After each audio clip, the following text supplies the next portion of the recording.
आनंदराव अडसूळ आणि अभिजित अडसूळ यांना ईडीनं समन्स बजावलेला आहे। अडसूळांच्या मुंबईतील घरावर ईडीकडून छापेमारी करण्यात येते आहे। सिटी बँकेत 900 कोटींच्या घोटाळ्याचा त्यांच्यावर आरोप आहे। शिवसेनेचे अमरावतीचे माजी खासदार आनंदराव अडसूळ यांना आता रुग्णालयात देखील दाखल करण्यात आल्याचे समजते। अडसूळांच्या कांदिवलीच्या घरी ईडीचं पथक दाखल झालंय।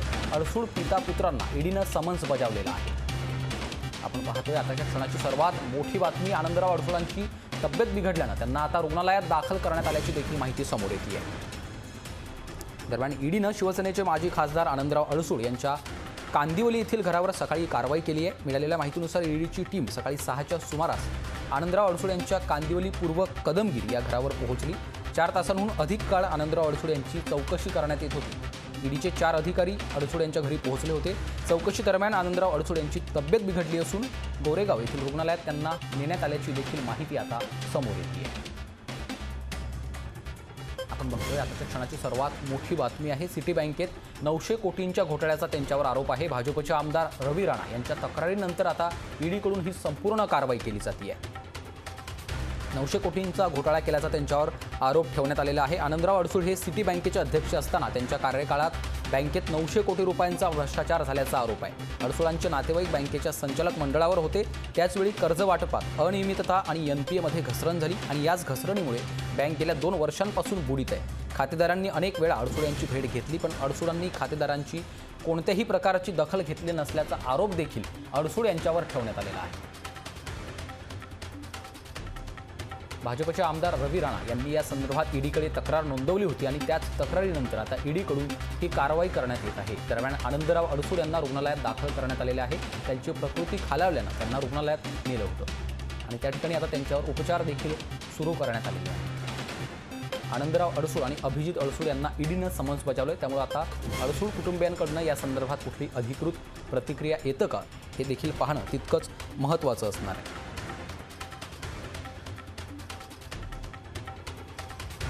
बघतोय आनंदराव अडसूळ यांनी सिटी कोऑपरेटिव्ह बँकेत घोटाळा केल्याचा आरोप बडनेरा विधानसभा मतदारसंघाचे आमदार रवी राणा यांनी 5 जानेवारी रोजी केला होता आणि त्यानंतर अडसूळ यांच्या विरोधात कागदपत्र सादर करण्यासाठी ते ईडी कार्यालयात सुद्धा गेले होते।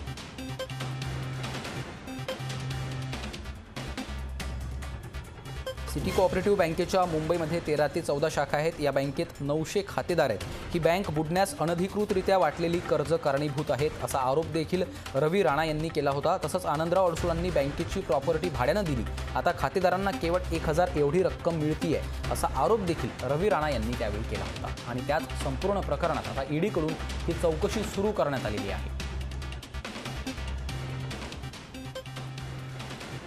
सूरज दहाट आमचे प्रतिनिधी आपल्यासोबत थेट जोडले गेलेत, त्यांच्याकडून अधिकची माहिती घेऊयात। सूरज, आपण बघतो एकीकडे आता शिवसेनेचे अमरावतीचे जे माजी खासदार आहेत आनंदराव अडसूळ या पिता पुत्रांना जे आहे ती ईडीकडून समन्स बजावण्यात आलेलं आहे। सिटी बँक घोटाळ्या प्रकरणाचं हे संपूर्ण प्रकरण आहे, काय अपडेट?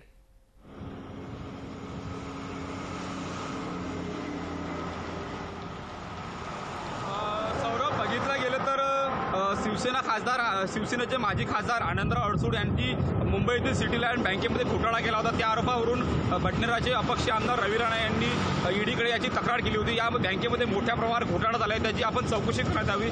त्याच अनुषंगाने आज या बँकेचे माजी अध्यक्ष आनंदराव अडसूळ आणि शिवसेनेचे माजी खासदार आनंदराव अडसूळ आणि त्यांचे मित्र कॅप्टन माजी आमदार अभिजित अडसूळ यांना ईडीने समन्स बजावले। त्या अनुषंगाने मुंबई येथे आनंदराव अडसूळ यांच्या घरावर छापे सुद्धा टाकण्यात आलेले, तसेच अमरावतीमध्ये छापे टाकण्यात आले अशी सुद्धा माहिती आपल्याकडे प्राप्त झाली होती। मात्र अमरावतीमध्ये आपण जर बघितलं तर अमरावतीमध्ये आनंदराव अडसूळ यांच्या घराला कुलूप लागलेले आहे। त्यांच्या घरासमोर शिवसैनिकांची आता गर्दी हळूहळू व्हायला लागली आहे। अमरावतीमध्ये आनंदराव अडसूळ यांच्या घरावर छापा पडल्या नसल्याचे या ठिकाणी निष्पन्न झालेले आहे। अनेक खोट्या अफवा अमरावतीसह राज्यभरामध्ये पसरू लागलेल्या होत्या की अमरावतीमध्ये सुद्धा आनंदराव अडसूळ यांच्या घरावर ईडीची छापा पडली। मात्र अमरावतीमध्ये कुठल्याही प्रकारच्या आनंदराव अडसूळ यांच्या घरावर छापा पडल्या नसल्याची आपल्यासमोर माहिती आहे। या ठिकाणी आनंदराव अडसूळ यांच्या घरासमोर कुलूप लावलेला आहे। तर बघितलं जर गेलं तर आपण शिवसेनेचे माजी खासदार आनंदराव अडसूळ आणि आमदार रवी राणा आणि नवनीत राणा यांचं जुनं भांडण आहे। भांडण एकच आहे की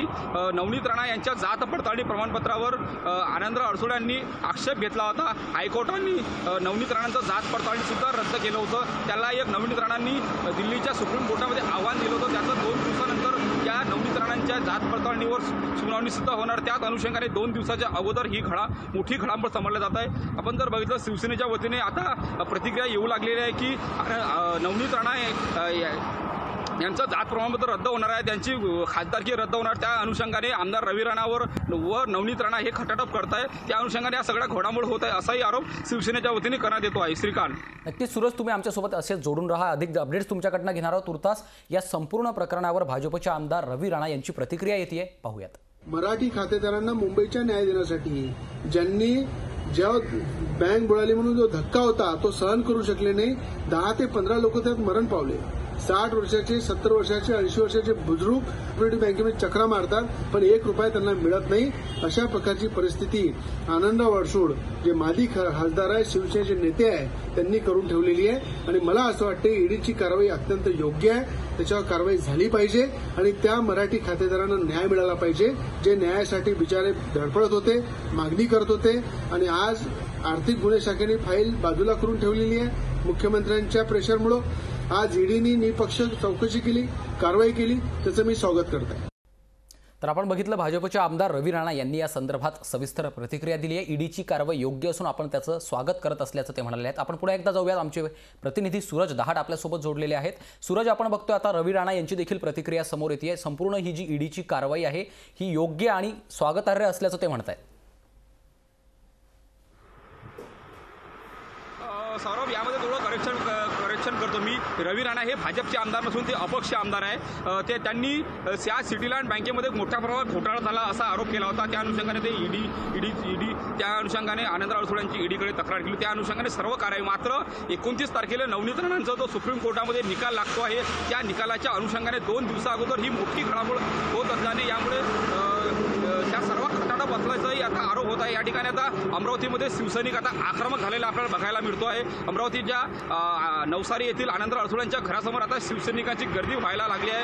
आनंदराव अडसूळ यांच्या अमरावतीच्या घराला आता कुलूप लागलेलं आहे. मात्र आता काही वेळातच आता या ठिकाणी आनंदराव अडसूळ यांच्या घराचा अमरावतीला कुलूप लागले. त्या ठिकाणी आता कुलूप उघडणार आहे. त्या ठिकाणी आता काही कार्यकर्ते घरामध्ये जाण्याचे सुद्धा प्रयत्न करणार आहे. त्या ठिकाणी आता हळूहळू अमरावतीमध्ये रवी राणा आणि नवनीत राणा यांच्या विरोधात वातावरण सुद्धा तापण्याची शक्यता आहे. त्यामुळे अमरावतीमध्ये आता काही वेळात अमरावतीमध्ये आंदोलनं सुद्धा होण्याची शक्यता नाकारता येत नाही. श्रीकांत. नक्कीच या संदर्भातले आणखी अपडेट्स तुमच्याकडनं घेणार आहोत. तुर्तास धन्यवाद सूरज या सविस्तर माहितीसाठी. आपण बघतोय अडसूळ यांच्या मुंबईतील घरावर देखील छापेमारी करण्यात आलेली आहे. दरम्यान त्यांची प्रकृती खालावल्यानं त्यांना रुग्णालयात देखील दाखल करण्यात आल्याचं समजतंय.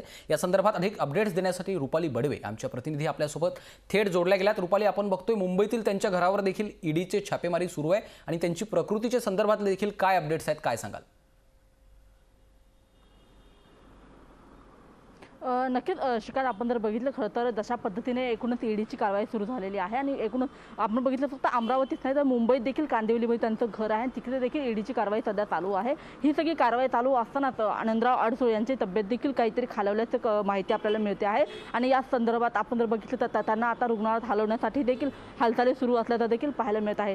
या सगळ्या कारवाईमध्ये आपण बघतो कुठेतरी जे भाजपचे नेते आहेत आणि एकूणच ह्या त्यांच्या सगळ्या प्रेशरमुळे ही कारवाई होते की काय, यासाठी म्हणून ही कारवाई सध्या चर्चेमध्ये आहे. आणि याच्यामुळे आनंदराव अडसूळ यांचे देखील कार्यकर्ते आता आक्रमक होताना पाहायला मिळत आहे. ईडीच्या कारवाईमध्ये नेमकं काय स्पष्ट होतं हे देखील आपण पाहणार आहोत. मात्र एकूणच या सगळ्या याच्यामध्ये कुठेतरी पुन्हा एकदा शिवसेनेचे नेते चर्चेमध्ये आल्याचं पाहायला मिळत आहे. आणि या सगळ्यामध्ये आता नेमकं काय पुढे स्पष्ट होतं हे देखील पाहणं महत्त्वाचं आहे. पण या सगळ्या कारवाई दरम्यान जेव्हा आनंदराव अडसूळ यांची जेव्हा तब्येत खालावली आहे त्याच्यामुळे खरं तर चिंता देखील व्यक्त केली जात आहे.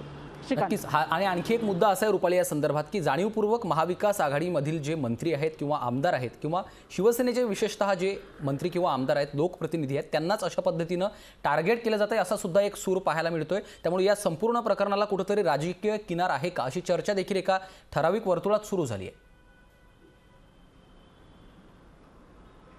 शिकांत, नक्कीच हा मुद्दा अतिशय महत्त्वाचा आहे. आपण जर बघितलं तर याच्यापूर्वी देखील भाजप वर्सेस महाविकास आघाडी सरकार असा वॉर आपण प्रत्यक्ष मुंबईमध्ये किंवा इतर ठिकाणी पाहताना आपल्याला पाहायला मिळत आहे. याच्यामध्ये आपण बघितलं तर अनेक जणांची नावं जे आहेत ते भाजपचे नेते किरीट सोमय्या यांनी देखील पुढे केली होती. याच्यामध्ये आपण बघितलं तर अनिल देशमुख असेल किंवा अनिल परब असतील. याच्यानंतर याच्यामध्ये आपण बघितलं तर उपमुख्यमंत्री अजित पवार यांचं देखील नाव समोर आलं होतं. त्याच्यानंतर हसन मुश्रीफ यांचं देखील नाव समोर आलं होतं. आणि त्याच्यानंतर आपण बघतो की शिवसेनेमध्ये जे ज्येष्ठ नेते आहेत आनंदराव अडसूळ त्यांचं आता नाव समोर आलं आलेले आहे त्यांच्यावरती ईडीची कारवाई सुरू झालेली आहे.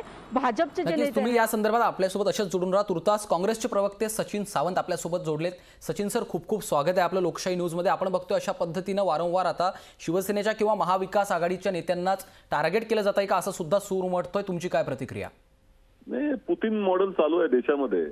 ज्या विरोधकांच्या वरती अशा तऱ्हेच्या या संस्थांचं जे कारवाई आहे ते म्हणजे रशियामध्ये देखील असंच चाललं होतं.